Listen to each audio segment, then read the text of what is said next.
जादुई खेत उत्तर प्रदेश के एक गांव में बलराम नाम का किसान रहता था। उसके पास बस एक छोटा सा खेत था, लेकिन मिट्टी इतनी बंजर थी कि कुछ भी उगता नहीं था। गांव वाले उसे नालायक खेत कहकर चिढ़ाते थे। एक रात बलराम बहुत दुखी होकर खेत में सो गया। अचानक उसने सपना देखा। खेत की मिट्टी बोल रही थी, अगर तू मेहनत और सच्चाई से मुझे सींचेगा तो मैं तुझे वो दूंगी जो और किसी किसान को नहीं मिला। अगले दिन से बलराम ने पूरे दिल से खेत को संवारना शुरू किया। वह रोज मिट्टी से बात करता, साफ पानी डालता और पेड़ पौधों को प्यार से सहलाता। धीरे धीरे खेत में कुछ अजीब होने लगा।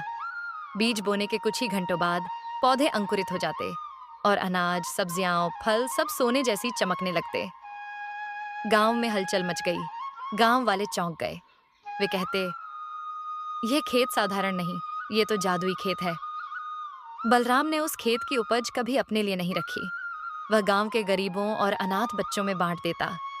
फिर एक बड़ा मोड़ आया। गांव का लोभी जमींदार उस खेत को हड़पना चाहता था। वह बोला, ये खेत बेच दो, बदले में तुझे सोना चांदी मिलेगा।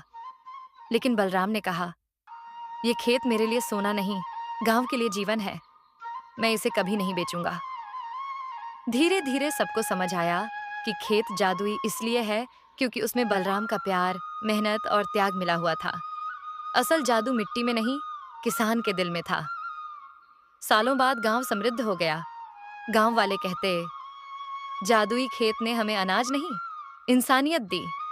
असली जादू मेहनत और सच्चाई में छिपा है। खेत की उर्वरता सिर्फ पानी से नहीं, इंसान की नीयत से भी बढ़ती है।